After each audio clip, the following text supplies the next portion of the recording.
Kama na Biblia, fungua kitabu cha Wafalme wa Pili. Wafalme wa Pili sura ya 7 mstari wa 3 mpaka wa 11. Tusoma mstari mingi kidogo hapo kwa sababu maalum. Sura ya 7 mstari wa 3 mpaka wa 11. Tumefika? Basi twende pamoja kwa umakini. Patishia habari hii. Ni muhimu sana. Basi walikuwapo watu 4 wenye ukoma penye lango la mji, wakasemezana, mbona tunakaa hapa hata tufe? Tukisema tutaingia mjini mna njaa, nasi tutakufa humo, nasi tukikaa hapa tutakufa vile vile. Haya, twende tuliendee jeshi la Washamu. Wakituhifadhi hai tutaishi, wakituua tutakufa tu. Basi wakaondoka kabla ya mapambazuko ili waende mpaka kituo cha Washamu. Na walipofika mwanzo wa kimo cha Washamu, kumbe hapana mtu, kwa maana Bwana alikuwa amewasikizisha Washami kishindo cha miendo ya magari na kishindo cha farasi, kama kishindo cha jeshi kubwa. Wakaambiana, tazama, mfalme wa Israeli amewaajiri wafalme wa Wahiti na wafalme wa Misri waje wapigane nasi. Kwa hiyo wakaondoka wakakimbia kungali giza bado, wakaziacha hema zao na farasi zao na punda zao na kimo chao vile vile kama kilivyokuwa, wakakimbia wapate kujiponya nafsi zao. Basi wale wenye koma walipofika mwisho wa kituo, waliingia katika hema moja, wakala na kunywa, wakachukua fedha na dhahabu na mavazi, wakaenda wakavificha. Wakarudi wakaingia katika hema ya pili, vile vile wakachukua vitu wakaenda wakavificha. Ndipo wakaambiana, mambo haya tufanyayo si mema. Leo ni siku ya habari njema, na sisi tunanyamaza mkingoja hata tunapopambazuka madhara yatatupata. Basi twende tukawaambie watu wa nyumba ya mfalme. Basi wakaenda wakawaita mabawabu wa mji, wakawaambia, tulifika kituo cha Washami, na tazama, hapana mtu yeyote huko, wala sauti ya mtu, ila farasi wamefungwa na punda wamefungwa, na hema zao kama walivyoziacha. Na mabawabu wakaita wakawaambia watu wa nyumba ya mfalme. Amina. Bwana Yesu asifiwe sana. Hili ni neno la Bwana. Kuna habari za watu 4 hapa. Wanaitwa nani? Wakoma. Wanajulikana kwa hivyo, kwa ugonjwa wao, kwa shida yao waliokuwa nao. Kwa wale wazee wa zamani wanafahamu wenye ukoma wanafananaje, si ndio jamani? Kwa vijana wa sasa hivi wa miaka yetu au wa sasa hivi miaka 2000 hawezi kuelewa ukoma ulikuwaje. Hawezi kuelewa. Lakini wazee wa zamani kidogo wanajua wakoma wanakuwaje, si ndio jamani? Sasa wakoma walikuwa na sehemu yao, wanatengwa. Tunafahamu hivyo wazee wangu. Walikuwa wanatengwa eneo lao. Kama ilivyo sasa ugonjwa wa corona ulifanya watu watengwa, simlisikia hivyo? Mtu alikuwa akiumwa ugonjwa wa corona, hatuna undugu naye tena. Hata kama mtoto anawekwa kwa chumba chake kule, ili asije kaambukiza wengine. Na wakoma walitengewa ka sehemu chao. Tangu kipindi chuku kwenye Biblia walitengwa kabisa eneo lao, wasilete shida. Hasa wakoma wakati wametengwa kule, wamekaa eneo lao kule, sio ilikuwa porini, si ilikuwa wapi, lakini walikuwa wametengwa. Sawa jamani? Sasa wakati wametengwa hawa wakoma 4, wakati wametengwa wakaanza kujiuliza, jamani nafikiri walikuwa wapewi chakula hawa wakoma. Wakaambiana, jamani, tumekaa hapa tunaumwa njaa, kwa nini tusiende kwenye kambi ya jeshi la Washami? Kuna kambi ya jeshi. kule kambini kuna nini? Kuna msosi, kuna chakula, kwa nini tusiende? Wakashauriana watu 4 wenye ukoma. Hawajasemwa ni wanawake wanaume, lakini naashumu ni wanaume, nafikiri ni wanaume. Wakasema twendeni. Sasa wakituua na watuue, wakituacha hai watuache hai, lakini tusife tukiwa wapi? Hapa. Bora tuende tuchukue hatua ya kwenda. Wakituacha hai, wakituhurumia na ugonjwa wetu, watuache. Lakini wakiona sisi ni wabaya sana, wakatuua, nako bora tufie kule kuliko kufia wapi? Hapa tulipokaa. Wakachukua hatua, wakaanza safari. Na uzuri hao kama bwana, nafikiri sio aliopa Mungu au vipi, kwa sababu inaonekana huku kishindo ambacho tunakiona hapa kina Mungu ndani yake, sio kishindo cha kawaida. Watu 4 jamani, kunaweza kuwa na kishindo cha watu 4? Hebu fikiri kwa kawaida nyinyi hapa ambao tunakaa, watu 4 wanaweza kuwa na kishindo cha kutisha sana? Inaweza sio? Hapana, si ndio? Na hapana, watu 4 kishindo chake ni kidogo. Hata anapopita, hata kama usiku wa manane akipita mtu, watu 4 wanasikia tu tu wanatembea, watu 4 wanatembea. Tena wagonjwa wananyatanyata wanaenda. Sasa wakachukua hatua, wakasema jamani, twendeni. Wakakubaliana, makubaliano ya watu wangapi? 4. Wakaanza safari. Wakati wanatembea hawa wagonjwa 4, nifikiri sio wanapiga stories, sio wananyamaza kimya, hawa wakoma 4. Wakati wanatembea kule kwenye kambi, wanasikia kishindo. Kishindo kikubwa kabisa. Nyinyi mnafahamu kishindo? Wakasema hawa jamaa hawa wanatujia. Sisi tumekaa huku, wanafanyaje? Wanakuja. Kile kishindo kilikuwa sio cha kawaida, kishindo ambacho kina Mungu ndani yake. Wakati wanatembea hao kule, usingizi umekata, wakaamshana, jamani, hakuna kubeba kitu chochote, acha kila kitu. Hakikisho kile ambacho utaweza kukimbia, utaweza kufanya nini wewe, acha. Beba viatu na nguo ulizonazo, na wengine achana nao, mambo yote acha, tukimbie. Hao jamaa wanatujia, wanakuja kutuua. Wakakimbia. Hao wakati wanafika, wanakuta hamna mtu. Lakini baadaye unaona vitu vingine, mtu mwenye kuangusha labda nini, labda ameangusha nini, mwenye kuangusha nini, lakini na ile hofu aliyokuwa nayo. Askari kukimbia haikuwa jambo la kawaida. Ninyi mnafahamu askari sio mgambo, askari. Sawa jamani? Askari kukimbia, askari wa vita kukimbia sio jambo dogo. Wale walikuwa wanapigana vita, kukimbia sio jambo dogo. Jeshi hili kukimbia sio jambo dogo. Sasa walipofika pale wakakuta hamna mtu tunaona walipofika wenyewe hakutaka mambo mengi, wakala msosi kwanza. Jamani, story zote si hapo wapi, labda amejificha, sisi atujitule msosi kwa tupoze njaa. Wakala chakula. Walipokula chakula, baadaye wakasema tusile tu, tukafanyaje? Tukafiche. Chukweni jamani, ficha kule, tutarudia baadaye, maana sio umetutenga hao watu, hatuna matumaini kule tulipokuepo. Wakata kuficha. Si kulikuwa kuna wenzao, si kulikuwa vipi, nafikiri hapa kuna wenzao vipi. Wakaenda kuficha. Walipoficha wakasema kitu tunachokifanya hapa sio kizuri, tukawaita wenzetu na wao waje wafanyaje? Waje wapate kitu. Wana njaa kule, wametutenga, lakini na wenyewe wana nini? Wana njaa. Kulikuwa kuna njaa kubwa. Wakasema tunachokifanya sio sahihi, tuende kufanyaje?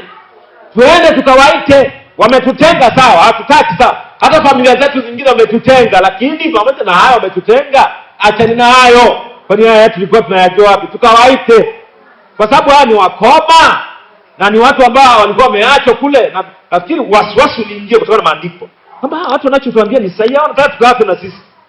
Wakatengeneza utaratibu fulani, wakaenda. Ukisoma story hiyo mpaka chini pale, wakaenda. Nataka tujifunze nini kwenye habari hii? ya wakoma wanne. Kuna mambo ambayo tunataka tujifunze kupitia kisa hichi cha wakoma wanne. Kuna mambo kadhaa hapa tunataka tujifunze ya kutusaidia sisi katika maisha yetu. Mambo ya kujifunza kwa mtu ambaye anataka kuchukua hatua ya mabadiliko. Kama mwamini yeyote, nimependa hii habari sana, imenigusa moyo wangu. Ninaamini na wewe kubariki. Kwa sababu ikiwa hawa wagonjwa wanne wanaweza kuchukua hatua, wagonjwa ni akina nani? Wagonjwa hawa wanafananishwa na akina nani? Ni mtu yeyote tu dhaifu. Anaweza kuwa dhaifu tu, watu wanamdharau, hana kitu. Watu wanamdharau, hana kazi. Watu wanamdharau, ni maskini tu. Lakini anafika siku anasema, jamani, kutokana na hali yangu nilionayo, nikikaa hapa nitaendelea kuwa maskini, nikikaa hapa nitaendelea kuumwa, nikikaa hapa nitakufa. Bwana, nichukue hatua ya kufanya jambo fulani. Ya mtu ambaye amechukia ile hali yake. Hao ni watu ambao wamechukia hali zao, wamechukia mazingira yao, wanataka kuchukua hatua. Sasa tunaenda kujifunza mambo ya kujifunza kwa mtu anayetaka kuchukua hatua ya mabadiliko. Hawa watu walichukua hatua za mabadiliko. Watu wao wanne, wakoma wanne, wakachukua hatua ya mabadiliko. Nikikaa hapa ninaumwa sawa, lakini nikikaa hapa nitakufa na njaa, nakufa na ugonjwa, nakufa na nini? Sasa nichague moja, nisife njaa au nichukue hatua nikalime, au nichukue hatua nikafanye jambo fulani, au nichukue hatua nikafanya kazi yoyote ambayo ni halali lakini niingizie kipato. Nisiuawe na vitu vyote. Lazima nichukue hatua ili hali hii niweze kuishinda. Yaani niume ugonjwa, nimetengwa na ugonjwa, nimetengwa na familia, watu hawanithamini kutokana na hali yangu. Sasa nipe na hali hii. Hapana. Nachukua hatua. Ni hatua ya mwamini ambaye sasa anataka kuchukua hatua ya mabadiliko. Bwana tusaidie sana. Niliona watu wanataka mabadiliko. Wanataka kuchukua hatua, wapone njaa. Nyinyi mnakumbuka watu wa zamani? Unakumbuka watu wa zamani? Sijui wako hapa au vipi. Mzazi anasafiri, amesikia chakula zamani, njaa ile. Unasikia mzazi amesafiri ameenda eneo fulani kwenda kutafuta debe moja la mahindi. Si mnakumbuka jamani? Wapo hapa watu nakumbuka. Achana sasa hivi ukienda hapo unaweza kupata chakula. Labda mtu anaweza kasafiri wapi? Wazee wangu wa zamani. Unaweza mkakumbuka. Labda mtu anaweza kasafiri kutoka wapi mpaka hapa. Kwa hapa uzoefu wenu mliowahi kusikia story za nyuma. Ni wapi? Taja tu sehemu yoyote. Paka Mtiko. Kwa miguu. Mtu anasafiri hapa sasa hivi, huwezi kusafiri. Hata mwenyewe hapa tunaanza kusumbuana kabisa. Nisafiri hapa mpaka Mtiko, sio mchezo. Yaani kutoka Mtiko mpaka wapi? Mtiko. Ni mbali mno, si ni sawa jamani? Ni mbali. Lakini mtu alikuwa anafanyaje? Anasafiri, wanaume wanabeba. Hapa ndio kuleta debe moja. Au wakati mwingine kindoo. Unaona tulipokuwa kwa lita 5 mtuleke naongeza. Sio 10, ni 5. Ameenda wapi? Mtiko. Hiyo ni hatu, lakini anataka japo watu wale na watakula na kesho hamna uvivu, anaenda kutafuta tena. Sasa mtu ambaye anatafuta hatua ya mabadiliko, nazungumza mabadiliko kwa jumla, sawa jamani? Huyu mtu amechukia hali yake, amechukia mazingira yake, hata kifo sasa hakiogopi tena. Sasa mimi nikiendelea kukaa hapa nitakufa. Sasa bwana, nichukue nini? Hatua. Si kama tunaenda pamoja hapa. Tunaenda pamoja jamani? Sasa mambo ambayo yanamsaidia mtu anayetaka kuchukua hatua ya mabadiliko. Tunajifunza mambo machache tu. Kwa nini tunakaa hapa? Ilikuwa ni swali la kwanza. Hata tufe. Hawa watu wanajiuliza, kwa nini? Andika moja. Kwa nini tunakaa hapa hata tufe? Hili ilikuwa ni swali la kwanza. Wamekaa watu, wanakaa kikao, wamejadiliana. Watu wanne, kikao cha watu wanne. Kwa nini tukae hapa mpaka tufe? Hili ni swali la mtu ambaye anajiuliza, kwa nini nikae hapa mpaka nife? Kwa kawaida kabisa, ukishafika kujiuliza swali kama hili, ujue unapoelekea ni pazuri. Ili nitaumwa na ugonjwa huu mpaka lini? Ndio najiuliza. Kwa nini naumwa ugonjwa? Nitaumwa mpaka lini? Nachukua hatua ya kwenda kuomba, nachukua hatua ya kwenda hospitalini, labda nachukua hatua labda kwenda kufanya jambo fulani. Nachukua hatua ya kwenda kumwomba Mungu. Nitakaa hali hii mpaka lini sina mtoto? Niko mwaka wa 10 leo kwenye ndoa, sina mtoto. Nitakaa mpaka lini? Bora niende kanisani. Bora niende kanisani. Mchungaji akinikubali nilale kanisani mpaka atakapopata hitaji langu, sawa. Akinizuia, sawa, lakini nachukua hatua ya kwenda kukesha. Mimi kila siku nitakuwa na kesha kanisani mpaka nipate mtoto. Haiwezekani nimekaa mwaka wa 10 leo, mwaka wa 15. Haiwezekani. Kama Sara na umri wake na uzee wake miaka 90, si ndio tunasoma kwenye Biblia? Miaka 90 kisayansi haipo, si ndio? Mwanamke miaka 90 hawezi kuzaa tena, ni kawaida kabisa. Lakini kama aliweza kupata mtoto, na mimi ninaweza kupata mtoto. Mtu ambaye amechukia ile hali ya kawaida, ya ukawaida, ya mazoea, ya kusema kwamba kwa nini wanasema ukoo wetu hakuna mtu aliyewahi kujenga hata nyumba hata ya bati. Mimi ninachukua hatua ya kwenda kujenga hiyo nyumba iliyosema ukoo wetu hawajenge. Sio kama kuna mtu anaelewa hapa. Wanasema ukoo wetu hajawahi kutokea mtu akuendesha hata baisikeli. Sasa mimi sitaendesha baisikeli, mimi nitaendesha gari. Kwa nini nikae hapa mpaka nife na hii hali ya ukoo? Mimi ni ukoo wa Yesu, si mnasoma kwenye Biblia? Sisi ni ukoo wa Yesu. Tuliomwamini Yesu, sisi ni familia ya Yesu. Sisi ni wanani? Walioamini, si ni wana wa Ibrahim, si ndio? Baba yetu si Ibrahim, tunamuita baba wa imani. Kama unamuita baba wa imani, kwa nini unahangaika na ukoo wako? Na wakati wewe ni mwana wa kifalme, mwana wa falme, ulifiliwa msalabani. Na Yesu alitia maisha yako. Na leo umeokoka huko kanisani, hunywi pombe, hauvuti masigara, una akili timamu, umeamka kabisa, umeoga, naenda kanisani, umefika hapa. Kwa nini ubaki hapo? Ndio swali la kwanza wakoma wanajiuliza. Kwa nini tukae hapo mpaka tufe? Maana yake nini?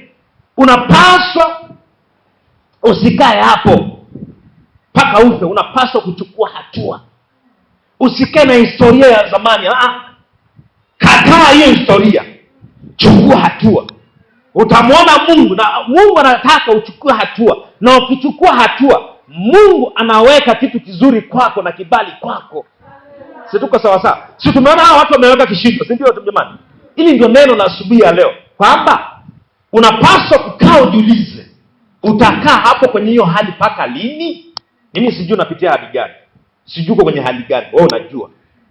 Lakini unapaswa usikae hapo mpaka ufe. Sasa mimi ndio hapa jamani, mimi ndio nimezaliwa hivi hivi, mama yangu alikufa hivi hivi, akafa babu yangu hivi hivi, akafa na baba yangu hivi hivi. Nimebaki yatima tu. Sisi ni wa hivi hivi. Hata wanangu tu watakuwa hivi hivi. Na wajukuu zangu watakuwa kataa. Hivi mnaelewa lakini? Kataa. Useme mimi ndio hivi hivi. Tulivyoambiwaga jamani ndio hivyo hivyo. Basi jamani huko tumeambiwa hamna, yani huko hamna. Kataa. Kwa sababu wewe unapofikiri kama itakuwa haitabaki hivyo hivyo. Kwani nyinyi mtipo hapa kulikuwa kuna nyumba zinajengwa hivi hapa? Sasa zipo. Chukulia miaka 5 ijayo, nyumba zitawasogea mpaka kanisani hapa. Mnaanza kunyang'anyana. Mbona mmesogeza kwenye mpaka wetu? Sasa kama hapa mbidi muweke mpaka wenu vizuri. Muda sio mrefu hapa watajaa. Maana kule wameshajaa, sasa wanakuja. Si shuleni hapo wameshajaa, nyumba zimejaa. Miaka 10 iliyopita mlikuwa mnaonaje pale shule? Si kwa peupe. Hata shule yenyewe hapa kuepo, si ndio? Miaka 15 iliyopita si shule haikuepo? Si iko peupe? Si ilikuwa ni mbuga tu. Wewe unawaza mimi ndio hivi hivi. Sawa. Wewe umeamua kuwa hivyo hivyo, lakini wa Yesu hawao hivyo hivyo. Hivi haiwezekani unakemea pepo linatoka. Hivi ni hali ya kawaida. Sasa kama unaweza kukemea pepo, kwa nini usikemee hiyo hali ulionayo? Kwa nini usikemee mazingira ulionayo? Tuko pamoja watu wa Mungu. Tuliookoka tuna akili kuliko tunavyofikiria. lakini kwa sababu dunia inatukandamiza tunaona kama haiwezekani. Kwa hiyo unaweza kutoka mazingira yote, iwe hali ya kiuchumi, iwe hali yoyote ya kimaisha, yoyote ya kiroho, yaani unaweza kutoka mahali ambapo kataa. Tuko sawa sawa watu wa Mungu? Kataa kwa jina la Yesu. Siwezi kila siku. Sisi ndio hivi kulia Honda. Kulia mimbe. Aliyekwambia nani? Hapana, kataa. Mimbe mazuri mimi nayapenda. Mlenda ni mzuri mimi naupenda. Lakini ndio hivyo hatuwezi kula taka kuku, tuchinje taka kuku, wanasubiri afya na ugonjwa ndio uchinje. Wewe mayai ndio uze tu, yaani huwezi kula yai hata moja hata siku moja. Mimi wa hivi jamani usile, sawa. Huo utajiri wa kiganga wa kienyeji, achana na huo utajiri. Umefuga mbuzi, nasema hata siku moja tusherehekea hata Pasaka, hata Christmas na wanangu, tuchinje hata mbuzi. Tule. Au mimi siongei na wafugaji hapa. Jamani msichinje, sisi ni wa hivi hatula. Zamani tuliaminishwa kwamba maini ni ya wazee, si ndio? Watu wengine hawapaswi kula, ni wanaume tu, si ndio? Mkadanganya na nyinyi mkakubali, si ndio? Mzee ndio anatakuwa wale maini, wazee wajanja. Ukila si utafanyaje? Mama msile si nini? Wazee wajanja wanataka kula vitu laini. Na sisi tukashika kwamba maini ni vitu vya wazee, sio. Kwani ukitafakari kwani wewe huwezi kula ukila unaharibikiwa? Si ni hapana jamani? Sasa ilikuwa zile na nyinyi mkaamini na mkakuwa mkao na hapa maini. Wanakula vizuri, mnakaangia wanakula, wazee wanaendelea kuendelea na maisha. Kwa hiyo lazima ukatae na uchukue hatua, usikae hapo. Kama wagonjwa hawa au wakoma hawa 4 walivyochukua hatua, unaweza kuchukua hatua na Bwana atakusaidia. Jambo la pili uliojiuliza, tukiingia mjini kuna njaa, nasi tutakufa humo. Walijua kule wenzao waliowatenga kuna njaa. Unaona walivyo na akili, wana taarifa sahihi. Kuna wakati lazima uwe na taarifa sahihi ya mambo. Walikuwa na taarifa sahihi kule, sio ndugu zao walikuwa wanakuja kuwasalimia siku moja au familia zao. Walikuwa najua mjini kule kuna nini? Kuna njaa. Maana yake hao jamaa walikuwa porini, walikuwa wamefichwa mahali hapo. Tukienda mjini kule kuna nini? Kuna njaa. Nyinyi mnawaza mjini kuna njaa, lakini kuna kasehemu fulani hivi kuna chakula. Wasema tukienda kule mjini lazima ujue eneo unaloenda liko sawa. Usiende mahali kuna shida ile kama ya kwako, sawa jamani? Useme hivi, mimi nitafia baba nyumbani kuna shida ile. Unaenda kwa ndugu yako na yeye ndugu yako maisha ni yale. Usiende kwa ndugu ambaye yeye yuko hoi. Nenda kwa ndugu ambaye yeye ana nafuu. Hata anaweza kukupa kwambia pita hata njia hii. Sawa jamani? Tukienda mjini na tutakufa humo. Tusiende mjini. Sisi tuende kwenye kambi ya Washami ambayo inaogopa na hawa watu wa mjini. Sawa jamani? Usiseme mjini tu. Hata mjini anaweza kuwa na njaa kama ya kwako. Mjini, kukaa mjini sio kushiba jamani. Au mje kwenda ndugu zangu wengine unaona kabisa wanasema na wanalamba hii yaani maisha yetu na bana kama yetu ya kijiji na amje kwenda watu wa mjini mkakuta wana hali mbaya kuliko za kwenu. Afadhali bwana umeniunga mkono. Hao wengine hawaje kutembelea ndugu zao mjini. Unaweza kukuta ndugu wa mjini ana hali mbaya kuliko wewe. Angalau anakunywa maziwa asubuhi. Yeye ana hali ngumu, analamba tu kaandazi kamoja na nini, mambo ni magumu tu. Sasa hawa ndugu hawakwenda mjini, wanasema hivi, tukiingia mjini kuna njaa, nasi tutakufa humo. Sisi hatutaki kuingia mjini, tunahitaji kwenda kwa kambi ya Washami. Maana yake usiende mahali kuna shida ile, nenda mahali ambapo kuna kitu ujiokoe. Sasa wewe una mashida na wewe unaenda kwenye sehemu yenye shida, utakufa. Sawa jamani? Nenda mahali ambapo kuna kamsaada. Hata mtu anaweza kukwambia wewe unaumwa ugonjwa, mbona ugonjwa mrahisi tu, nenda pale tu unaombewa, au nenda kachukue dawa fulani. Mbona unaumwa ugonjwa ambao mbona ugonjwa una dawa tu, nenda pale kachukue dawa kwa mtu ambaye anajua vitu. Sawa jamani? Usiende kwa mtu ambaye anakukandamiza. Ugonjwa huu ni ugonjwa wetu wa kurisi. Hakuna ugonjwa wa kurisi. Wewe mwambie mimi nimeokoka, nimekombolewa kwa damu ya Yesu. Nimejazwa Roho Mtakatifu nitakufanya na ugonjwa wa kurisi. Kataa kwa jina la Yesu. Kama Yesu alifanya magonjwa mabaya, kwa nini ninateswa na hili kitu? Kataa. Na Yesu atakusaidia. Kwa usiende mahali ambapo kuna shida ile ile. Nenda au jengo rafiki na ndugu ambaye anaweza kukusaidia. Ndio, jengo rafiki na mtu ambaye anaweza kukusaidia. Nenda kwa rafiki ambaye anaweza kukusaidia. Kwa ndugu, usiende ndugu yuko hoi na wewe uko hoi. Mnaanza kulia wote. Mnaanza kulia. Sasa nani atamsaidia mwenzake? Mimi kuona zamani mtu anaoa mtoto na yeye ni mtoto. Unanielewa wazazi? Unakuta watoto wameoana. Sasa mtoto akianza kulia, yule mtoto wao ndio mzaa na wenyewe wanaanza kulia. Mimi kuona hiyo, nani kuona hiyo? Asante bwana. Hao wengine wanaogopa. Unakuta mtoto ameoa mtoto na wamezaa mtoto. Sasa mtoto akianza kulia, bwana anaanza kulia wote. Unaona vile vile vituko ndani ya nyumba. Lazima atokee mtu mmoja ambaye anaweza kumsaidia hata mwenzake. Sawa jamani? Wakati watu wanasema hatuwezi hapa. Tunaweza. Wakati wengine wanasema jamani tutabaki hivi mkipa, tutabaki hivi. Hakuna kubaki hivi. Sisi si wa hivi mkipa ya miaka 20 iliyopita sio mkipa mwaka 2026. Badilisha. Acha kudanganya watoto wako. Sisi ni hivi tulisomaka shule hii tukaishia hapa. Hakuna. Mtoto wako mambo yanaweza kubadilika wakati wowote, ukamkuta yuko Mwanza. Akawa mtu mwingine. Kwa sababu usiende mahali wewe usiangalie watu ambao, tafuta hata rafiki ambaye, tafuta mtu ambaye hata ungeenda kumsalimia anakuambia kitu tofauti na wewe ulizozoea, mambo uliyozoea. Sio sahihi zile ile na momori ile, si tunaachana haya ma story. Momusi tunauona jamani, jua hili sasa hizo tunajua tunawaka, si tunaliona. Achana na haya mambo baridi, tunaiona baridi wote. Badilisha mtu ambaye anakuambia kitu kizuri cha kimungu. Sio naenda kwa rafiki humo tunazungumza mjini humo tukienda humo tutakufa na njaa.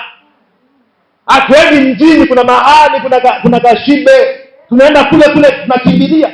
Wazee wa zamani walikuwa wakiona kuna sehemu fulani wanahamisha mifugo, si ndio mnakumbuka?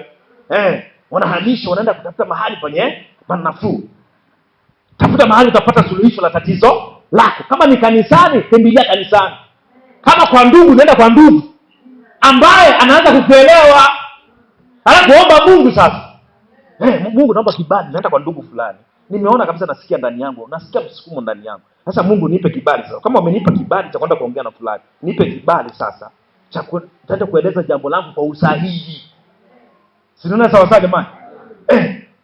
Usiende pale sasa wewe nenda kwa sababu Mungu amekuongoza, nenda. Swali lingine niliuliza. Nataka tuliendee jeshi la Washamu. Jamaa walisema msali huo tuliendee jeshi la. Lazima uchukue hatua. Usifikiri tu kwenye kichwa chako alafu ukakaa. Kama unajua ndugu zangu, kama unajua ni kilima hivi siwezi kuvuna kitu, si lazima pawepo na mbolea, si ndio jamani?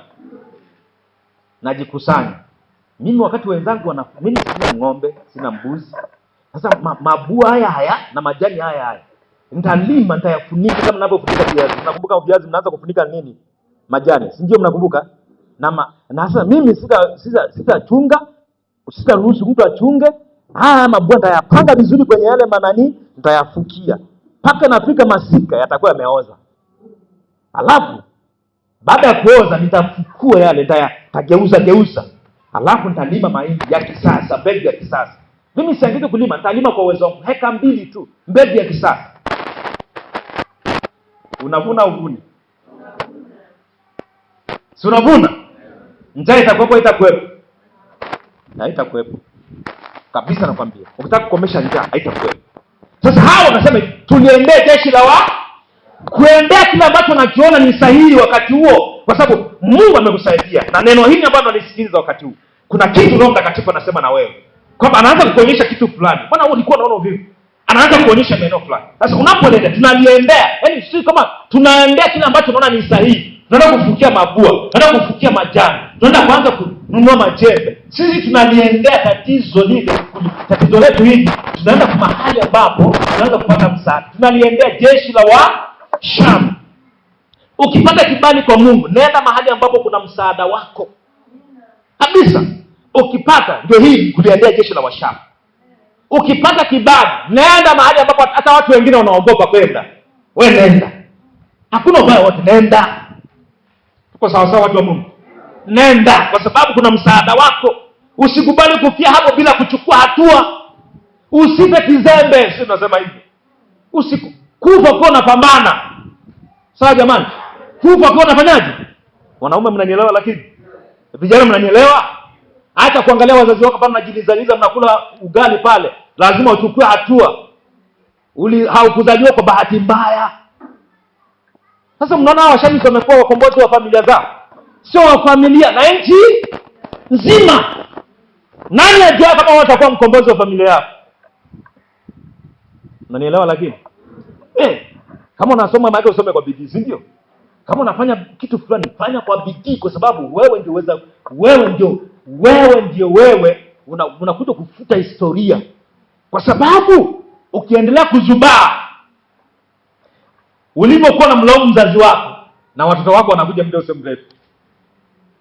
Nenda sawa sawa hapo. Hivyo kwa mabinti, ulimlaumu mama yako, mama si nini, na mama nini, haunipangi nini, si nini, subiri watoto wako wanakuja. Muda sio mrefu sasa hivi. Hata sio miaka 10 ijayo, miaka 5 tu 3 hapo. Utasikia tu watoto wanaanza kulaumu, mama mbona unipe daftari, mbona unipe nguo ya sikukuu, mbona ni watoto siku hizi wanazaliwa wana akili moja kwa moja. Yaani unashangaa katoto kanajua leo Krismasi, leo Pasaka, leo siku na nini, anajua. Na wao wanaingia kwenye mfumo ule. Hata mfumo. Hata taratibu. Siko sawa sawa jamani. Omba Mungu hapo kisha anza safari na chukua hatua hiyo kwenye. Omba Mungu. Kama unataka kutoka mahali ulipo, omba Mungu sana. Jiombe. Mwambie Mungu nisaidie. Swali lingine ambalo waliendelea kujiuliza. Walifika mambo mengine yaliendelea. Walifika kwa Washamu, hawakukuta mtu. Tulieleza mambo. Walifika kwa Washamu. Unaona Mungu alikuwa ajabu. Kwa nini hawakukuta mtu? Mungu alikuwa pamoja nao. Aliweka kile kishindo. Mungu atakuwa pamoja na wewe hata utakapochukua hatua. Hautawakuta wale ambao unawahofia. Hautakikuta kile ambacho una wasiwasi nacho. Unawaza labda mimi nikienda kule watanionaje? Kuna mbona mimi mwenyewe ni wa hivi jamani, watanionaje? Hivi mtu yule atanionaje? Achana na hivyo. Hawalipofika hawakukuta mtu hata huyu. Hata hilo tatizo unapoliwaza, unapoendea kuchukua hatua unaweza usilikuta huko unapoelekea. Kabisa ugonjwa wako unaweza kaishia njiani kule, unakuja hapo umeshapona. Tuko sawa sawa jamani? Unachokiofia unaweza usikikute. Watu wengi tuna hofu sana. Vitu vingi tuna hofu navyo. Vile ambavyo unavihofia unaweza usivikute. Tuko sawa sawa jamani? Mambo mengi tunavihofia, mambo mengi tunahofia sana. Hivi jamani mwaka huu utapitaje? Hivi nitakufa jamani, hivi nitakufa na njaa. Hautakufa na njaa. Huu mwaka utapita na maisha yataendelea. Hivi tangu anza kuwaza kufa, umekufa? Sikuwa hapa. Siku mara nyingi umekuwaza kufa. Sasa nitavuka kweli jamani, nitavuka. Na mwendo utavuka. Hivi ninavyojiona hivi nitavuka mwaka huu kweli utakufa. Na mpaka leo tuko hapa kanisani. Na una umri huu, umevuka malaria mangapi? Umevuka typhoid ngapi? Typhoid yote umepima, umeambiwa na typhoid mengi na umevuka. Mambo mengi umeyavuka. Na mpaka tuko pamoja hapa kanisani tunasali. Mungu anakuwa pamoja na wewe. Na waamini, unapoanza hatua zao, Mungu anakuwa pamoja na mtu yule ambaye anaamini. Wewe kwa Mungu yuko pamoja na mimi. Hata kama huna suruali hata hiyo umevaa mwaka mzima, Mungu yuko pamoja na wewe. Ni wewe tu hujajua tu namna kwenda. Mungu yuko pamoja na wewe na gauni lako hilo la mwaka 2000, Mungu yuko pamoja na wewe. Usiwaze labda Mungu ameniacha. Mungu hajakuacha, ni wewe tu wasiwasi wako. Na akili hakuna mtu aliyeacha kanisa la Mtipa, hakuna. Mungu yuko pamoja na nyinyi. Kama alivyo na watu wa mjini na maeneo mengine na miji mingine, na sisi yuko pamoja na sisi mchana wa leo. Wala sio na wasiwasi. Sema mimi Mungu yuko pamoja na mimi. Amenitunza, yuko pamoja na mimi. Kwa hiyo Mungu yuko pamoja na hatua zako. Ulipochukua hatua ya leo. Yamkini kuna mtu alikuwa anawaza hata leo nikienda ibadani kweli au nisiende. Nimechoka jamani. Lakini Mungu amekufikisha leo. Alitaka uje usikie ujumbe huu. Haujaja kwa bahati mbaya, Haujaja kwa ajili ya mtu fulani, umekuja kwa sababu kuna kitu ambacho Mungu alitaka uondoke nacho. Sasa mchana wa leo tunaondoka na ujumbe huu kwamba Mungu yuko pamoja na wewe, na kwa sababu yuko pamoja na wewe, wale maadui ambao nafikiri labda wako mbele yako wanakusubiri, hautawakuta. Yale mapepo yaliyoandaliwa na matupasha yote na nini na nguvu za giza ambazo zimeandaliwa kukuzuia hazitaweza, kwa sababu Mungu yuko pamoja na wewe. Zitapisha njia zenyewe tu, zitaenda tu. Usiogope. Kwani uogope? Wewe umeokoka. Tuko sawa sawa jamani? Hatujaokoka tu tunene kwa Roho Mtakatifu kanisani hapo kurudi nyumbani kwa teseke. Na Mungu anakupa fursa ule ushibe. Uishi maisha vipi kama binadamu anafanyaje? Anaishi. Kama unalalia kitanda cha kamba paka leo na cha miti, kuanzia leo mwambie mwenzako ni marufuku. Sasa jamani, sasa ngozi hatuna habari na tunalalia magodoro tulali ngozi, si ndio jamani? Kama kuna mtu yupo, lakini kama yupo usianze kusema mimi acha na kukandamiza mwili. Hilo ni hekalo la Roho Mtakatifu. Lilaze kwenye godoro. Uza hata mbuzi yako na ng'ombe yako, kanunue godoro zuri ulale. Si ndio jamani? Chukua hatua, inawezekana. Mungu anakuwa pamoja na wewe. Mungu huwapa kibali wa waaminio. Kibali kiko pamoja na wewe, sio hivyo hivyo ulivyo. Usiseme mbona mimi pua yangu imefanyaje, si kichwa changu hivyo hivyo Mungu amekupa kibali. Ulivyoumbwa umeumbwa kwa mfano wa nani? Wa Mungu. Usijidharau. Hata kama hujawahi kuambiwa wewe ni mzuri, basi nikwambie leo, wewe ni wa maana sana. Unanielewa? Lakini wewe ni wa maana. Na tena unalipa na chenchi inafanyaje? Inabaki kabisa. Usijidharau. Ona nini? Achana kuangalia. Shida ni kwamba hivi, ninachokuambia sikutanii, sikutanii. Nakwambia kitu cha kweli. Kuna mtu aliacha hapo na mchumba wako kwa sababu ambaye wewe nanye sikuelewi, unaenda kama unarudi. Sawa. Naenda kama narudi, lakini sirudi kama mimi sio nani. Mimi sina pande zote. Mimi ni mtu. Naenda kama ulikuwa unajua naenda. Kama unajua narudi, wewe unajua narudi. Sio unaniambia naenda narudi. Mimi ni wa maana sana.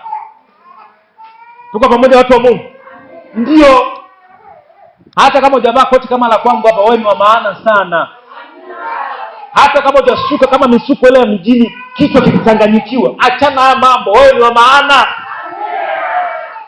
Kula hapo, mtukuze Yesu. Mwingie Yesu kwa amani. Kwa nini wewe usiwe na amani?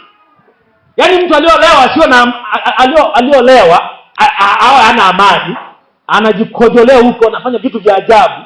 Wewe ambao ulewi, haufanyi kitu chochote, umeenda kanisani, umerudi nyumbani, umeenda shambani, umerudi ukiwa na akili timamu, umeenda kwenye semina gani, umerudi una akili zako timamu. Wewe sio mtu wa maana. Sasa unafananisha mtu yuko kilabuni, anakucheka na wao anaanza kujizao. Mbona walevi wananicheka? Achana hao walevi. Wao ni walevi, ndio maana nasema ni walevi. Tuko sawa sawa jamani? Wakristo lazima tutembee vifua mbele kwa ujasiri, na watu waone kwamba tuliookoka ni watu wa maana. Hata mtu akikusimamisha barabarani haraka mwambie mimi ni mtu wa maana. Unataka kusema nini? Mimi ni mtu wa maana. Mungu huweka utisho kwa watu wake, kwa maadui. Mungu anaweka utisho kwako kabisa. Usifikiri uliokoka ni mtu wa ovyo. Tunajua mambo yale mtu wa maana. Kuna kautisho kwa watu wa Mungu. Mnanielewa kwenye hilo au nimewacha njiani? Labda mfano rahisi tu. Nyinyi mnakumbuka mabinti waliosimama na Yesu vizuri. Wako wanasimamishwa na vijana wa ovyo barabarani. So wanatugiona majina wanasema mama, macheni mama mchungaji apite jamani. So wanasemaga hivi. Mabinti waliosimama na Yesu vizuri kabisa. Kuna minuzi ya ajabu. Kwa nini? Kijiji kizima wanajua au mtaa mzima wanajua ile binti anaokoka. Msifanye mchezo pale. Si wanajua? Mungu anaweka utisho na sisi tuliamini. Kuna kautisho kwa Mkristo. Ukiona wewe ni Mkristo, watu walikuwa wanaongea mambo ya ajabu ya hovyo, na wao wamefika pale, wanaendelea kuongea, ujue bado Mkristo wako na shida mahali. Mkristo yoyote aliyosimama na Yesu vizuri, aliyojaza Roho Mtakatifu na anatembea katika neno vizuri, akifika mahali anasema, "Nyama fulani amekuja jamani, nyamazeni." Yule mama atakaje ujinga. Mama fulani atakaje ujinga. Yaani nyamazeni, acheni hizo story. Acheni.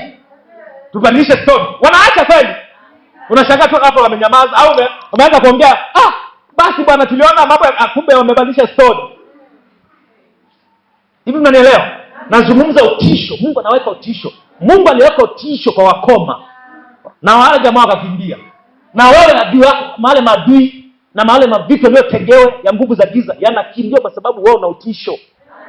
Hata ufike eneo la sema kama hili eneo limeshindikana. Hapa kuna wachawi wengi sana. Sema Mkristo ameingia mtaa huu, watahama wote. Mimi nitajenga hapa, nitalima hapa, nitafanya shughuli zangu hapa, watajua wenyewe mimi nimeokoka. Kuna wasiwasi gani? Hapo kuna mwingine anasema mimi silali usiku, mpaka zilikuona shughulika na paka wa nini?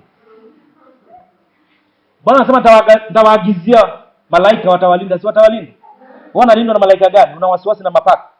Si nini? Bundi alikuja kulia dirishani, kuna shida na bundi wa nini? Bundi ana macho, acha na macho ya bundi ndio alivyoumbwa na Mungu alivyo. Macho yale. Si nini? Unahakika ni mbwa walibaka usiku. Wachawi achana na wachawi, wewe lala usingizi. Kuna mtu anasema jui tu, wananitesa na kanyaga bati langu na kanyaga tembe langu. Wewe hujaokoka vizuri bado. Bado hujajua neno. Kama umeokoka bado hujajua nini? Neno. Mungu anaweka kitu kwa watu wake. Pumzika ndugu zangu, yaani tupumzike. Yaani hizi miaka yaani usipokuwa makini na miaka yenyewe hii na vitu vyenyewe hivi vya dunia hii, unaweza kapa siku sio zako. Mnaelewa hilo? Alafu nakufa na tuachia sisi tunaendelea kula viazi na matembele. Hakuna shida. Na siku hiyo tunachinja na ng'ombe. Na tena ng'ombe wa kwako. Uliomfuga miaka yote jala. Sisi tunakula. Si mnajua hiyo jamani? Nasema ng'ombe, kuna ng'ombe fanya ilikuwa nampendaga kweli. Hebu tumchinje. Mnamchinjia marehemu ameshakufa. Anajua. Ndio tunakula. Na ulipowaajabu unasema nikifa msihangaike. Mtauza ng'ombe fulani, mtanunua sanda na ng'ombe fulani mtakula. Acha mambo yako hayo. Sawa jamani? Mungu anaweka nini? Kibali. Haya ni mambo yetu tu tunaambiana. Mungu huwafanikisha wale wamtumaini. Kama umechukua hatua kwenda kulima, kwenda kufanya biashara, kwenda kufanya kazi, kwenda kufanya chochote kile, kwenda kufanya huduma na nini, Mungu anawafanikisha wale wamtumainio. Wale wanaomwamini. Ulitoka nyumbani umeaga wazazi wangu, mimi naenda kufanya shughuli mahali fulani. Mungu anaweka kibali, tumekubaliana hapo, na Mungu anawafanikisha wale wanaomtumaini. Daka hili neno uende nalo. Mungu anakufanikisha hata kama umeanza biashara pale kwenye dukani pale. Umeanza kuuza nyanya, umeanza kuuza matembele, umeanza kuuza mchicha, umeanza kuuza karanga zako hizo uliolima, umeanza kuzitoa pale nje unauza ili upate faida, watoto wako wale na wewe maisha yako yaendelea, upate sadaka, ufanye nini?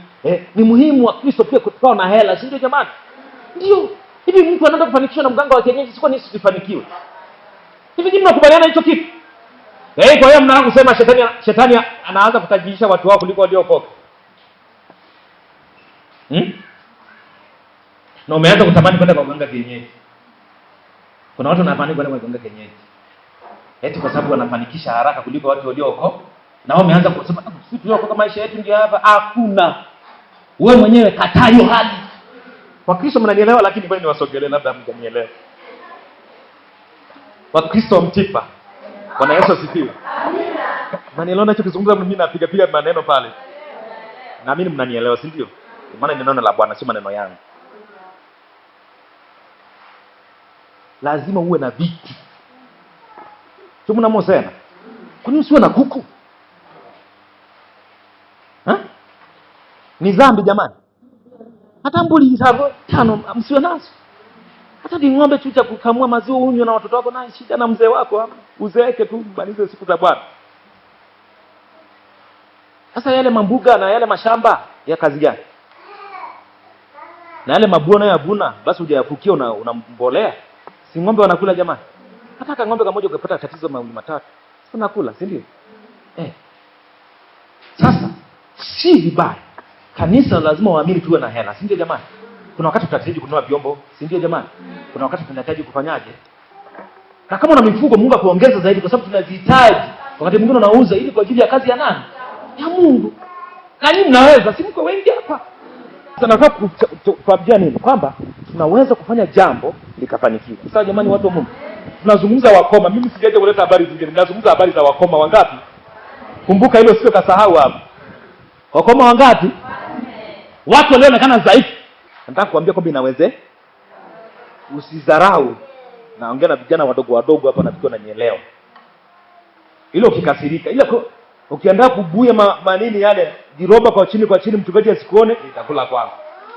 Ukiendelea kula vibangi ili mchungaji asikuone, itakula kwako. Lakini ukiamua mimi najiweka vizuri, lakini naingia mahali fulani, natengeneza mipango fulani, unakuja kusimama washirika hapa hawatasema mchungaji, yale mafundisho bwana tuliojifunza bwana, mimi nimetoka miaka 5 iliyopita, kwa kweli Bwana amenifanikisha. Nimerudi nyumbani, nataka kufanya jambo fulani. Si nzuri sana? Hivi unajisikiaje mtoto wako uliopambana ukamwombea akasikia mafundisho kama haya, hapo anarudi nyumbani na kujengea hata nyumba cha kudu? Unajisikiaje sasa? Si unajisikia vizuri wazazi wangu? Mtoko muombea sana watoto wenu wajue. Kama wewe ulishindwa, ombea mtoto wako. Sio kama umeshindwa, una jeshi lako hapa kama ni 3 4 kama hawa wakoma, waombee. Unanielewa wazee wangu? Waombea watoto wako, kwa sababu hujui umezaa nani. Usiwaone hawa kama hawaelewelewi, huwezi kujua una mke wa nani hapa. Hujui una kiongozi gani hapa. Unanielewa? Lakini ndio haujui. Wao wamezaa pale, sema tumezaa tuna hapa na mtoto wa fulani pale, tunazoana ukoo huu na huu wanaoana na huu hapa. Achana hizo story, hujui umebeba kiumbe gani. Huyo mtu aliratibiwa na Mungu aje duniani. Wao walisema amezaliwa bahati mbaya, lakini Mungu sio bahati mbaya. Hakuna mtoto wa bahati mbaya.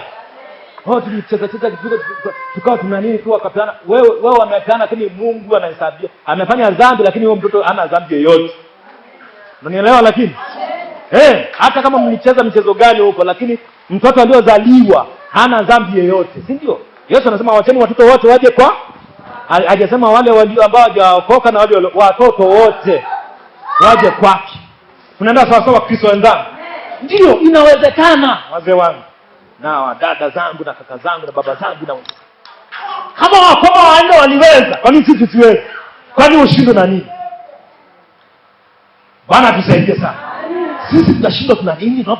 Tunapoenda mwishoni hapa kwenye ibada yetu, ndio tunaenda kumaliza hivyo, wala hatuna kitu kingine. Hivi jembe yaani kulima kunaua. Kuna mtu mwenye kusikia kijijini hapa Mtipa hapa au kijiji kingine ulipozaliwa kule, mwenye kusikia mtu alikufia shambani akiwa analima? Nani mwenye kusikia hapa? Labda tusikie ushuhuda huo. Kwa hiyo haijawahi kutokea, si ndio? Sasa lazima wewe ukae chini useme hivi, mimi kama nikufa shambani kafe, na kama kupona nako nikapona, naondoka naenda kulima, nikija kurudi hapa na gunia 100, itakuwa ni furaha sio furaha? Si ni furaha kubwa sana? Wanaonielewa basi mseme amina kwa nguvu. Sinawezekana wa Kristo wenzangu. Tusikae kinyonge sana. Tusikae kinyonge. Kama hao jamaa 4 hawa waliweza, na sisi tunafanyaje? Tunaweza. Jambo lingine waliojiuliza, ukasema hivi, waliingia mambo mengine, tunaendelea maandiko. Jambo la 5, waliingia kwenye mahema wakala na kunywa. Mstari wanasema wakaingia kwenye nini? Kwenye mahema wakala na fanyaje? Na kunywa. Wewe soma ukiendelea kwenye Biblia yako tu unaona. Waliingia kwenye mahema wakala na ukipata kula, si ndio jamani? Usikae tu sema kula sio vibaya, sawa jamani?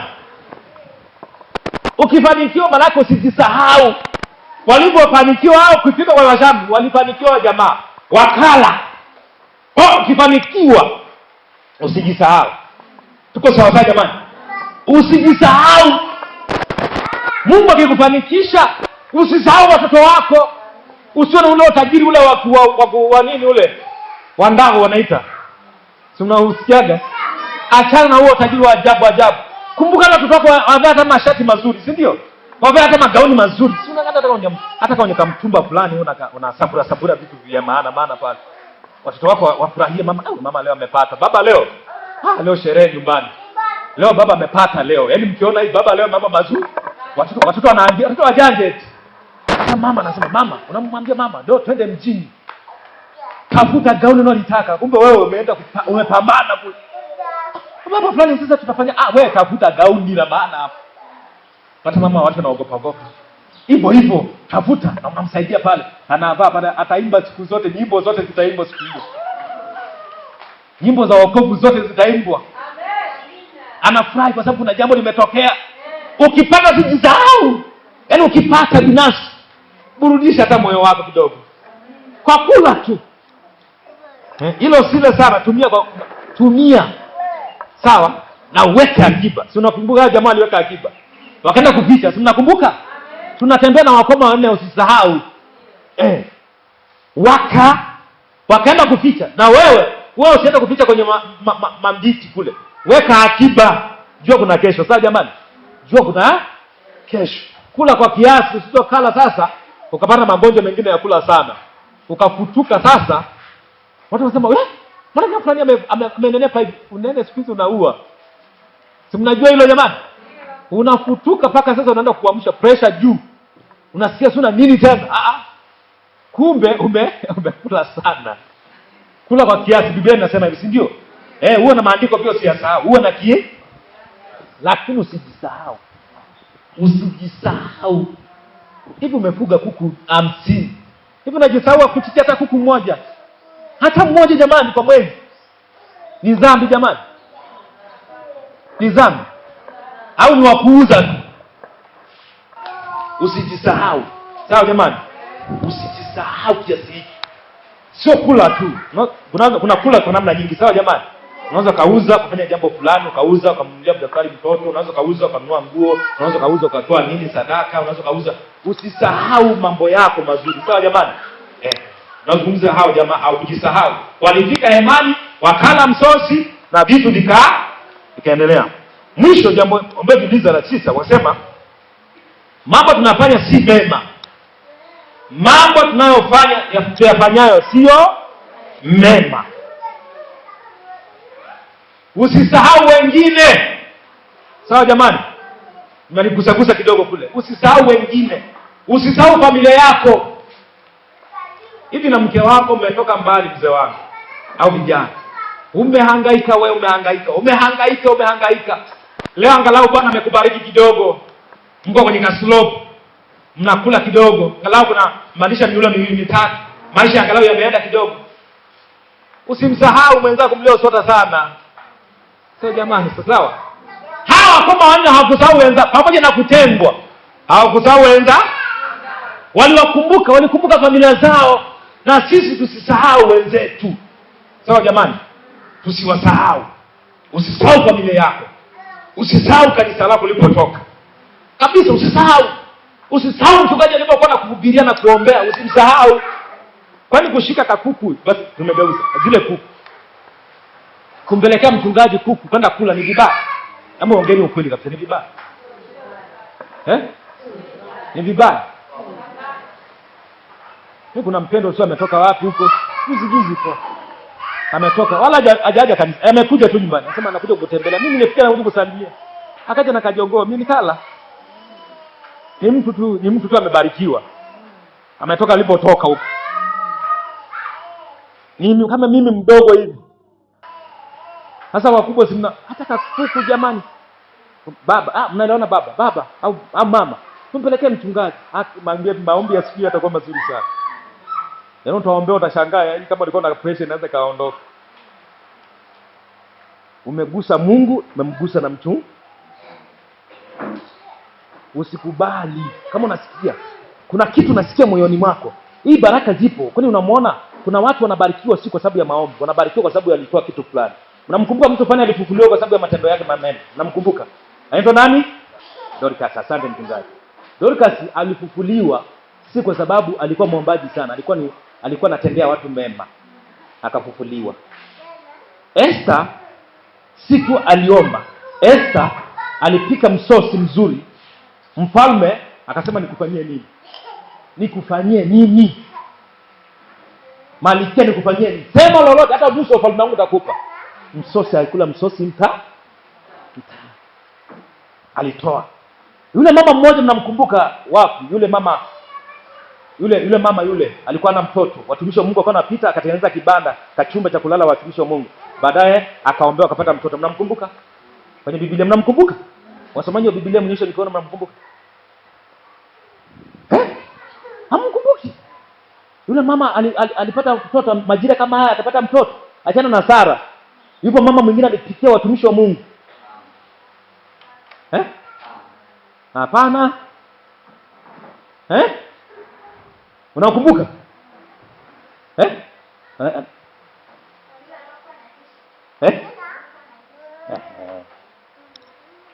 Na mtumishi wake, Elisha na mtumishi wake wakatengeneza kachumba kazuri, akawa analala. Kumbe alikuwa na mimi mtoto. Kuhudumia tu watumishi wa Mungu akapata. Wala mimi sijifadhili, nasemea tu kwa mchungaji yeye. Utabariki ukiwa wachoyo wote hawafanikiwaji. Kweli sio kweli? Kwani nyinyi mtu mmoja hakufanikiwa? Mbona hakufanikiwa? Sasa na wengine ni waraku alafu wako kanisani. Tuliookoka si wachoyo. Hivi unaonekana wewe una madebe 10, 20, 30.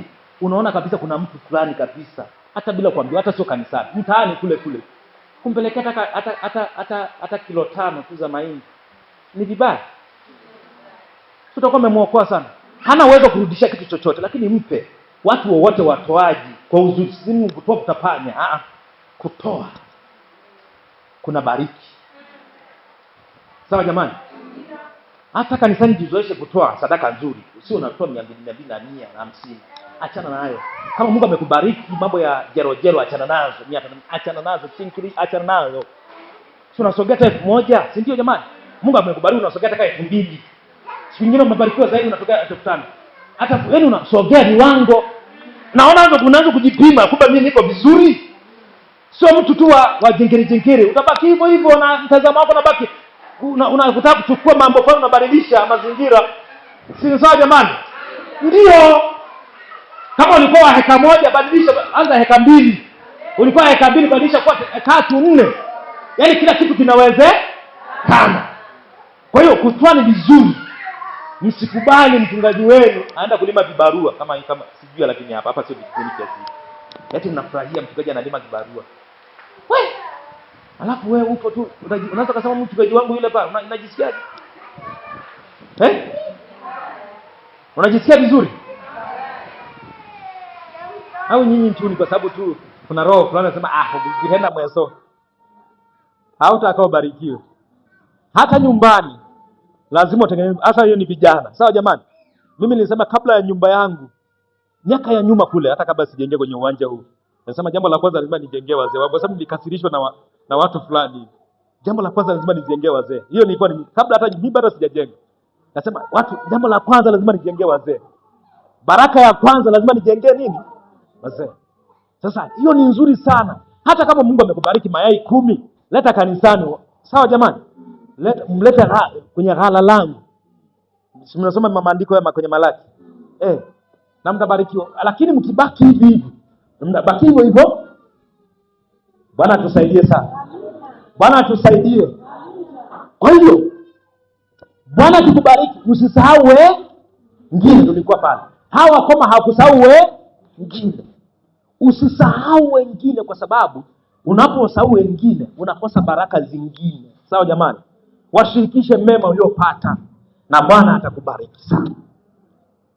Amina. Amina. Sasa mambo haya tuliyozungumza, Bwana atusaidie. Mungu atusaidie mitazamo yetu. Mungu asaidie hatua zetu. Mungu aondoe zile hofu na mashaka na wasiwasi ambao tunao kwenye maisha yetu. Tunawaza labda itakuwaje, kesho yetu itakuwaje. Tumeshagundua sasa kuna vitu gani vya kufanya. Wakati mwingine kuna vitu vya kufanya labda kuomba, kuna vingine vya kufanya labda kufanyaje, kwenda kuchukua hatua kabisa, kwa sababu imani bila matendo imefanyaje? Imekufa. Wengine tunaambiana hapa wataacha hapa, watabaki hapa. Sasa wewe usibaki hapa. Chukua hatua. Kama ni mtu wa kumpenda Yesu, pende Yesu sana. Kama ni mtu kwenda kuchukua hatua fulani ya jambo fulani kwenye biashara yako, kwenye familia yako, kwenye ufugaji wako, kwenye ukulima wako, kwenye ufanyakazi wako wa kazi, maeneo mbalimbali, Chukua hatua ili uweze kutoka kwenye hilo shimo. Mungu anataka mtu anayechukua nini? Hatua. Hata yule mtu aliyoponywa ugonjwa wake, alipoenda kumshika Yesu pindo, mpaka nguvu za kumshika Yesu, zile nguvu za uponyaji zikamshika Yesu, ilikuwa ni hatua. Hakuangalia vile vikwazo. Na wewe ukiangalia vikwazo fulani hivyo hautatoka hapo. Lazima mwite Yesu, wewe nyamaza. Yesu, wewe nyamaza bwana, wewe bwana upigie kelele Yesu. Akaenda kumwita Mwana wa Daudi, unirehemu. Na wewe lazima ufike wakati mwambieni, piga kelele kwenye hiyo shida ili utoke hapo. Kama hawa jamaa wanne wameweza, ndio mseme wenzako mwambie unaweza. Ndio ukiwa mwambie unaweza, mshike mkono. Hapo mwambie simama kwa miguu yako.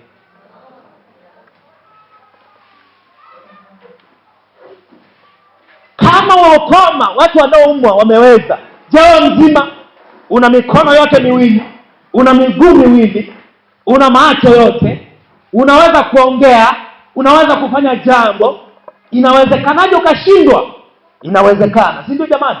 Tumekubaliana inafanyaje? Inawezekana. Hebu tukamwita Yesu. Mwambie Yesu akusaidie.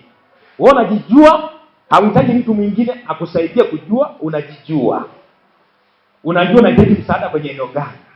Mwambie Bwana, kama wakoma wanne uliweka kishindo kwenye miguu yao, jeshi kubwa la Washami wakakimbia, hata kwangu unaweza kuweka kishindo, mapepo yakakimbia, magonjwa yakakimbia, hiyo shida inayokabili familia yangu itakimbia.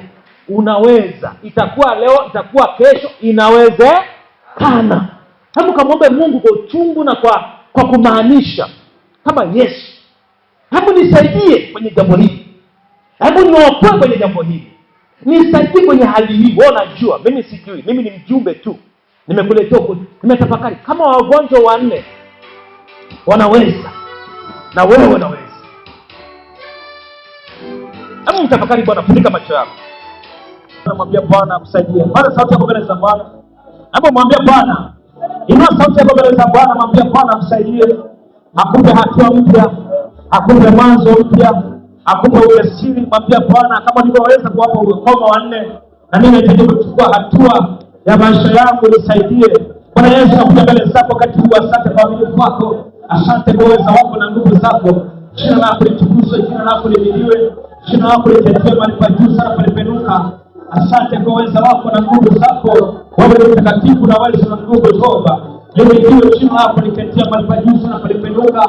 Asante Baba yetu, asante Roho Mtakatifu kusema pamoja na kanisa lako. Asante kwa kibali hiki ambacho umenipa mahali hapa. Inaweka mikononi mwako kanisa lako Jehova. Inua watu wako, inua kanisa lako, ponya kanisa lako, inua kanisa lako Jehova, kiuchumi, kiroho, inua katika jina la Yesu. Wasaidie katika jina la Yesu, wainue katika jina la Yesu. Wewe ni mwaminifu, unaweza, wewe ni mwaminifu na nguvu, unaweza kutenda makubwa, unaweza kuwasaidia, unaweza kuwainua, unaweza kuwasaidia hatua kwa hatua. Wakaona mkono wako, wakaona uwezo wako, wakaona baraka zako, wakaona mamlaka yako, wakaona nguvu zako, wakaona nguvu zako Jehova, wakaona uwezo wako Jehova. Roho Mtakatifu tembea kwa kanisa lako, Roho Mtakatifu tembea kwa watu wako, Roho Mtakatifu tembea juu kila mmoja mmoja, Roho Mtakatifu saidia watu wako, Roho Mtakatifu saidia watu wako. Bwana, sauti yako mwambie Bwana, ita Yesu, mwambie Yesu akusaidie. Wewe unajua mahali ambapo unamhitaji Bwana, unajua mahali ambapo unahitaji Mungu akusaidie. Mwambie Bwana akusaidie. Mwite Yesu, mwite Yesu, mwambie Bwana nisaidie, mwambie Bwana niinue, mwambie Bwana nisaidie familia yangu, nisaidie watoto wangu, inua watoto wangu, wasaidie, wawezeshe kwenye masomo yao, wasaidie kwenye shughuli zao, katika jina la Yesu Kristo.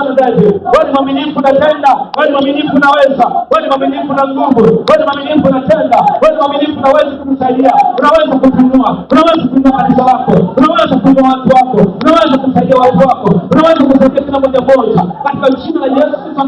Uwasaidie watu wako, uwainue watu wako, uwasaidie watu wako, saidia kila mmoja mmoja akaone mkono wako, akaone baraka zako, akaone uwezo wako, akaone nguvu zako, akaone uwezo wako, nguvu zako na uwezo wako, uponyaji wako katika meza hii kwa jina la Yesu Kristo. Ikiwa kuna mtu anahitaji kutoka pamoja, karibu mahali hapa. Ikiwa kuna mtu anahitaji kutoka pamoja, karibu mahali hapa. Kuna mtu anahitaji kutoka pamoja, watumishi wa Mungu wako mahali hapa, wataweka mkono juu yako, karibu mahali hapa. Mungu endelea kuomba, endelea kumsihi Bwana, mwambie Bwana akusaidie, Endelea kumsifu Bwana katika jina la Yesu. Wale ambao tunataka pamoja, una changamoto yoyote, unasikia tuombe pamoja, karibu mahali hapa nisubiri nafasi hii. Asante Roho Mtakatifu. Katika jina la Yesu. Usiogope, karibu mahali hapa. Watumishi wa Mungu mahali hapa, watoka pamoja na wewe. Endelea kuomba tumsifu Bwana. Mwambie Bwana, endelea kumlilia Bwana. Simama tu, usiogope, simama tu. Usiogope, simama tu. Mwambie Bwana, endelea kumwita Yesu. Ukifika mahali hapo mwambie Bwana, endelea kumsifu. Na sisi ambao tuko mahali huko, endelea kumsifu Bwana. Endelea kumsifu Bwana akusaidie. Endelea kumwita Bwana Yesu akusaidie. Kila hitaji ambayo unapitia, kila shida ambayo unapitia, mwambie Bwana akusaidie. Mwambie Yesu. Yesu ni mwaminifu. Kama aliweza kuwasaidia wakoma wanne, na wewe anaweza kukusaidia. Anaweza kusaidia familia yako, anaweza kusaidia maisha yako kwa jina la Yesu Kristo wa Nazareti. Wewe ni mwaminifu Jehova, wewe ni mwaminifu na nguvu. Baba yetu wa mbinguni, Baba yetu naweza watumishi wa Mungu kuweka mikono juu yao katika jina la Yesu Kristo wa Nazareti. Wewe ni mwaminifu na tena wewe ni mwaminifu Jehova. Haujawahi kumwacha mtu Jehova. Kanisa lako liko mahali hapa, watu wako kwa mahali hapa, wanahitaji msaada wako, wanahitaji uwezo wako, wanahitaji Mungu paleti wako, wanahitaji wasaidie kwa mahitaji yao katika jina la Yesu Kristo wa Nazareti. Wasaidie Roho Mtakatifu, onekana juu yao katika jina la Yesu. Waguse, gusa maisha yao, gusa maisha yao, gusa maisha yao, gusa maisha yao, gusa maisha yao, gusa maisha yao. Roho Mtakatifu wasaidie kwa jina la Yesu. Gusa baba huyu, gusa baba huyu, gusa mtoto huyu, pigo sakaya na boseke katika jina la Yesu. Leo kumwombea, leo kumwombea watumishi wa Mungu. Saidia hapo, saidia hapo, ndio kukemea hapo. Kemea na mwambie katika jina la Yesu. Wasaidie katika jina la Yesu. Saidia watu wako, saidia kanisa lako kwa jina la Yesu. Saidia kwa jina la Yesu. Saidia kwa jina la Yesu. Saidia watu wako katika jina la Yesu. Mkono wako kwa juu yao kwa jina la Yesu Kristo wa Nazareti. Mkono wako kwa juu yao na chini nguvu zako sahihi. Saidia mtoto wako huyo anamhitaji wewe, umsaidie katika jina la Yesu. Msaidie katika jina la Yesu. Mwinue Jehova mahali ambapo anahitaji. Inakemea hali ambayo udhaifu, inakemea hali ambayo inamzuia asisonge mbele. Naondosha mipaka yote, naondosha hali zote ambazo ziko kinyume na wewe, zitashinda juu yake kwa jina la Yesu Kristo wa Nazareti. Kwa jina la Yesu Kristo wa Nazareti. Kwa jina la Yesu, kwa jina la Yesu. Mkono wako kwa juu yake. Mama huyu anahitaji wewe, rejea mkono wako. Roho Mtakatifu kwa juu yake. Roho Mtakatifu amsaidie. Nguvu zako na uwezo wako ukawe juu ya mama huyu kwa jina la Yesu Kristo wa Nazareti. Kila tatizo ambalo linamtesa kwenye maisha yake, naondosha shida zote, naondosha matatizo yote. Nguvu za Roho Mtakatifu kwa juu yako kwa jina la Yesu Kristo wa Nazareti. Msaidie Jehova, mlinde Jehova, inua maisha yake, inua afya yake, inua familia yake kwa jina la Yesu Kristo wa Nazareti. Kwa jina la Yesu msaidie mama huyu, inua Jehova, msaidie, onekana juu ya maisha yake, inua maisha yake, saidia maisha yake kwa jina la Yesu. Wewe ni mwaminifu Jehova na weza, wewe ni mwaminifu Jehova na Mungu. Kwa jina la Yesu Kristo wa Nazareti. Wewe ni mwaminifu Jehova na weza, kwa jina la Yesu Kristo wa Nazareti. Kwa jina la Yesu. Wewe simama. Simama. Endelea kuomba tu katika jina la Yesu Kristo wa Nazareti. Riko saka yanda na boko ya bosiki. Riko na bosiki yanda bosiki. Riko saka yanda bosiki. Magana yote ambayo mko ndani ya mama huyu kwa jina la Yesu Kristo wa Nazareti. Magonjwa yote na kila aina zote, hasira zote ambayo mko ndani yake sahihi, inavuta minyororo yote ya giza kama mchafu na kuamuru kuanzia sasa. Toka kwa jina la Yesu. Achia maisha yake. Achia maisha yake. Achia maisha yake. Achia maisha yake kuanzia sasa. Achia maisha yake. Achia afya yake. Achia maisha yake kuanzia sasa. Kwa jina la Yesu. Pepo inakuamuru kwa jina la Yesu. Hakuna mtu wa kuchelewesha maagano yote kuanzia sasa na kuamuru. Achia maisha yake kuanzia sasa. Kwa jina la Yesu. Toka kwa jina la Yesu. Toka kwa jina la Yesu. Pepo mchafu uliokaa ndani yake. Toka kwa jina la Yesu. Toka kwa jina la Yesu. Toka kwa jina la Yesu. Achia maisha yake. Achia kizazi chake. Achia maisha yake. Achia kwa jina la Yesu. Achia kwa jina la Yesu. Achia kwa jina la Yesu. Achia kwa jina la Yesu. Achia. Ripo sekenya na bokoja. Magonjwa yote achia. Achia kwa jina la Yesu. Minyororo yote ya giza kwa jina la Yesu. Toka kwa jina la Yesu. Toka kwa jina la Yesu. Pepo mchafu na kuamuru kuanzia sasa. Toka kwa jina la Yesu. Toka kwa jina la Yesu. Toka kwa jina la Yesu. Toka kwa jina la Yesu. Toka kwa maisha yake. Toka. Toka. Toka. Toka. Toka. Toka. Toka. Toka. Toka. Toka. Toka. Toka. Toka. Toka. Toka kwa jina la Yesu. Na kuamuru kwa jina la Yesu. Endelea kukamia kanisa. Kamia kwa jina la Yesu. Kwa jina la Yesu. Na kuamuru na kupita kwa moto. Na kupita kwa moto. Na kupita kwa moto. Toka kwa jina la Yesu. Toka kwa jina la Yesu. Funguliwa. Funguliwa kwa jina la Yesu. Na kufunguliwa sasa. sasa kuanzia sasa. Funguka kwa jina la Yesu. Funguka kwa jina la Yesu. Funguka kwa jina la Yesu. Funguka kwa jina la Yesu. Funguka kwa jina. Shika kidogo kwa mama. Kama mchungaji shika tumbo lake. Shika tumbo lake. Kwa jina la Yesu. Kwa jina la Yesu. Kwa jina la Yesu machie. Machie kwa jina la Yesu. Funguka hili kuanzia sasa. Kwa jina la Yesu. Funguka hili. Kwa jina la Yesu Kristo wa Nazareti. Ripo sikia na ngosa na usifa. Ripo sikia. Mwachie tu, mwachie. Kwa jina la Yesu. Inuka. Inuka dada. Inuka. Inuka. Ongeza sauti kidogo. Inuka. Inuka. Yesu amekuponya, usiogope. Inuka toka miguu yako. Inuka. Kwa jina la Yesu. Njoka nyuma yake. Wewe pepo wa mateso, jua mwanamke huyu. Hakuna muda kuchelewesha. Utoe kuanzia sasa kwa jina la Yesu. Hauna nafasi tena kuanzia sasa. Pepo wa magonjwa, kuanzia sasa una mamlaka juu ya maisha yake. Achia maisha yake kwa huru kuanzia sasa. Kwa jina la Yesu.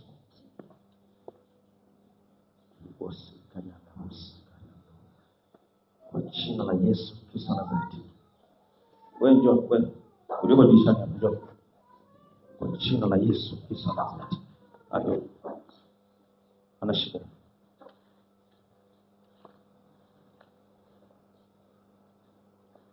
Kwa jina la Yesu Kristo wa Nazareti. Kwa jina la Yesu. Adui unaandama maisha ya kijana huyu. Inakuamuru kwa jina la Yesu. Kuanzia sasa acha maisha yake. Mtu aje mpa nyuma. Kwa jina la Yesu Kristo wa Nazareti. Inakuamuru kuanzia sasa acha maisha yake. Pepo wa kiburi uliokaa ndani yake. Pepo wa hasira uliokaa ndani yake. Inakuamuru kuanzia sasa. Pepo wa aibu ulioshika maisha yake. Inakuamuru kwa jina la Yesu. Toka kwa jina la Yesu, acha maisha yake.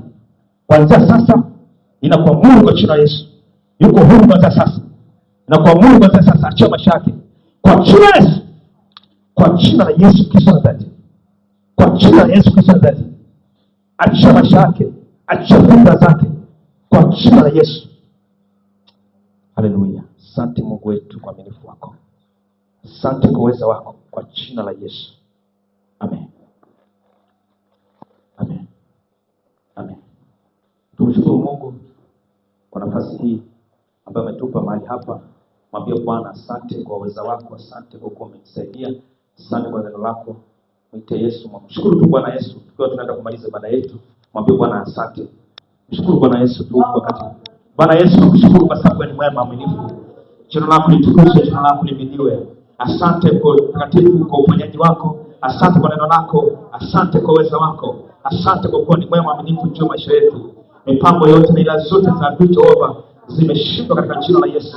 Asante kwa ajili ya kanisa lako, asante kwa ajili ya watu wako, asante kwa ajili ya kila mmoja mmoja Jehova. Nguvu za giza zimeshindwa, ila zote zimeshindwa, mapepo zimeshindwa. Tuko mahali hapa na Mungu pekee tunaona utukufu wako, tunaona uwezo wako, tunaona baraka zako Jehova. Kila jambo ambalo limefanyika mahali hapa, sifa na utukufu Jehova zitakurudia wewe. Katika jina la Yesu Kristo, Bwana ni mwokozi wa maisha yetu. Amen. Mshangilie Bwana kwa makofi mengi. Amen.